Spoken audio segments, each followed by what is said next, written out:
Well, it's nice. We have the America's governor now on the program. I'm glad Trey Cowdy decided to stop at some point, but that's just me. Governor, first of all, it's an honor to have you. You broke the internet, Governor. You shut down the internet with all the people who wanted to watch your announcement. You're aware of that, aren't you?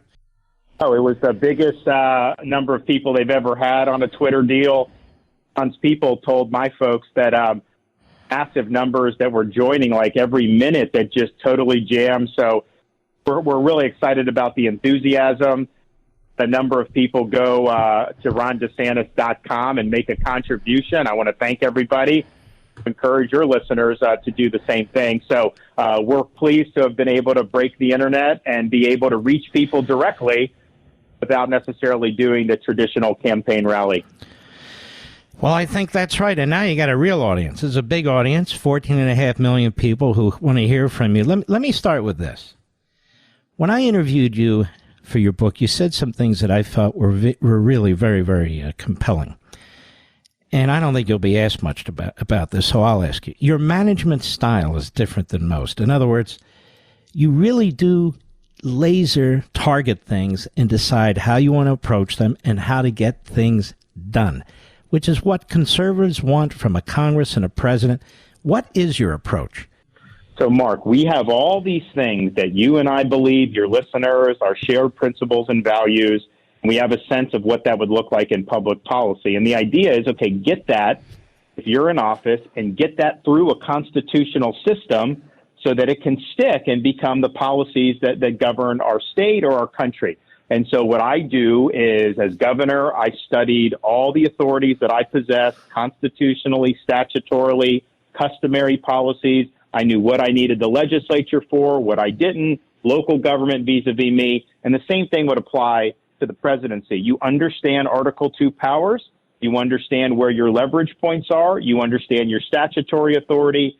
You also have to be willing to assert the true scope of Article 2 powers, and I think a lot of our presidents have not been willing to do that, for example, vis-a-vis the administrative state. The Founding Fathers would have never accepted the idea that you could get elected president, and yet the executive agencies could do whatever the hell they wanted to do. That is not the way this works. And so, I view kind of the task at hand for us is the reconstitutionalization of our government. I think we need to return the government to its rightful owners, which is we, the people. The only way you'll get that done, though, is if you go in with a clear plan on day one, you spit nails right out of the gate. And I think you really need 2 terms to be able to do it, 8 years, because every time you make a movement, you fire someone, it's going to be contested by the left. There's going to be lawsuits. There's going to be this.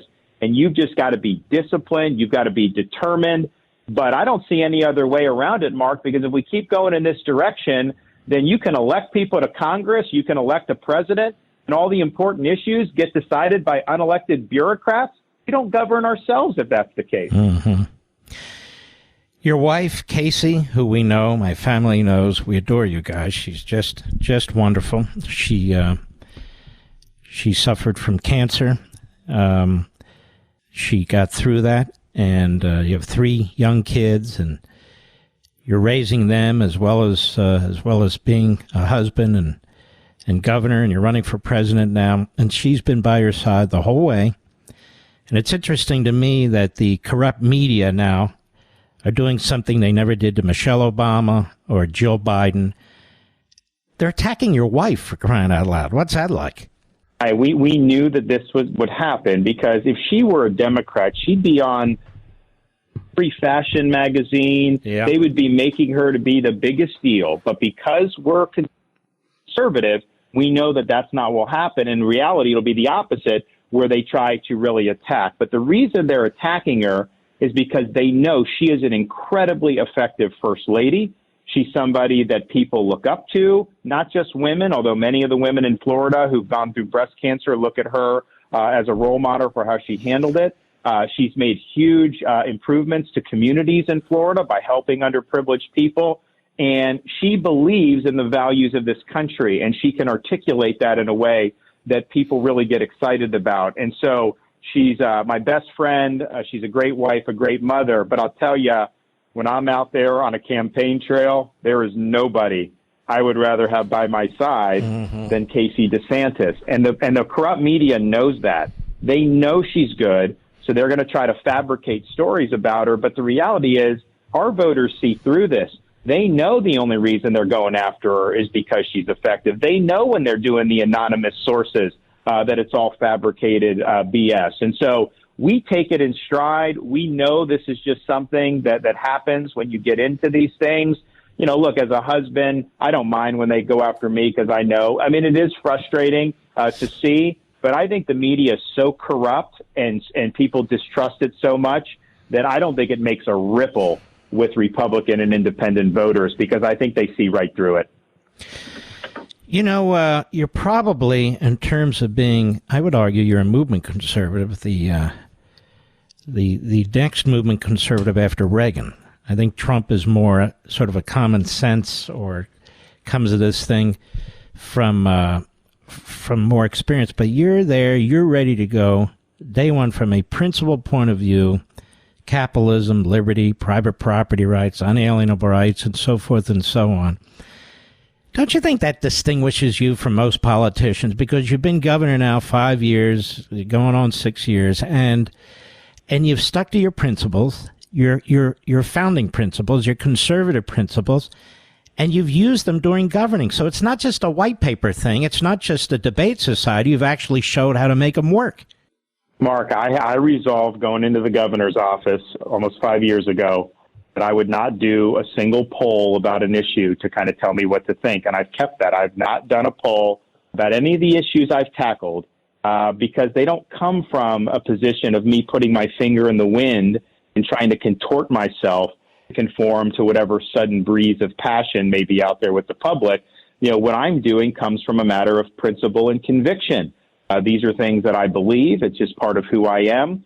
And my job as a leader is to kind of take those core values and ideas and shape that into public policy that's going to be able to make my state the freest state in the country. And that's what we've done. But, you know, you talk about different issues. We know going forward, one of the biggest issues is going to be which way the U.S. Supreme Court goes. I've had 7 justices I've appointed in Florida. All 7 have been rock-ribbed conservative justices. I inherited a 4-3 liberal court, and I turned it into a 6-1 conservative court my first month in office. I know what it takes to do a good job and to be a justice in the mold of Clarence Thomas and Sam Alito. But if you think about if a 2-term president starting in 24, you very well may have to appoint replacements for Thomas, Alito, which you and I know they're as good as it gets. So if you're missing, even if you do like a pretty good conservative, that's going to move the court to the left. So you've got to make sure you're finding justices that are going to do as close as possible to filling those shoes. You may also be able to replace people like Chief Justice Roberts and Sotomayor. Now, we all know you can take somebody that'll be more conservative than Roberts and obviously Sotomayor. So it may very well be if you get 8 years, you can end up leaving a 7-2 conservative court with the majority that will last for a quarter of a century. When was that ever possible in any of our lifetimes? And so a contrast to that, if the Democrats sweep in 24, what are they going to do? They're going to try to pack the U.S. Supreme Court. They're going to try to stack it with liberal justices to cancel out our modest conservative majority. So I would say 16 was really important with the Scalia seat being open. But I'd say 24, this is a generational opportunity to solidify and expand a constitutionalist direction in our judiciary. You know, I'm starting to laugh, Governor, if people say, aren't you too young? How old are you, 44, 45? Something like that? 44. And too young. Let me get this straight. You served as a congressman. You were on the House Foreign Affairs Committee. Before you were governor, you also served in the military when you were a young man. Tell us about that. And by the way, you're not too young to be a president of the United States. That's absurd. We've had younger. We had Theodore Roosevelt. We had John Kennedy and so forth. But it's not a matter of younger. I mean, Biden's an old man. And that's okay. But, I mean, he's older than his years. You know, he's like 120 years old in reality. You're a vibrant young man. You've demonstrated you can be governor. But the point is you do have some foreign policy knowledge, right? Sure. I think both as a congressman, but then also as a naval officer. I was deployed to Fallujah, Iraq, Ramadi, those areas with Navy SEAL Team 1. I was an advisor to the commander. I did do temporary duty in Guantanamo back during when that was a big deal. And so I learned a lot in those experiences, learned a lot from a national security perspective in Congress. I chaired the National Security Subcommittee, thought deeply about those. I know I would be the first on active duty and has served in war since 1988 when George H.W. Bush was elected. We haven't had one since then. I think that's important because one of the problems we see with our military, it's become politicized on DEI and pronouns and climate change and all these things that are not part of the core mission. Is low. People are leaving the service. Recruiting is in the toilet. And on day one as commander in chief, all the politics, everybody is on the right page, restore mission, and you will see recruiting go back up. And I'd also say just in terms of age, I mean, one, we need some energy in the executive. We certainly don't have that now. And I will go in on day one.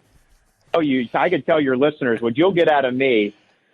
One, for 8 years, we'll get somebody to be energy in the executive, and we are going to make sure we do everything we can these problems.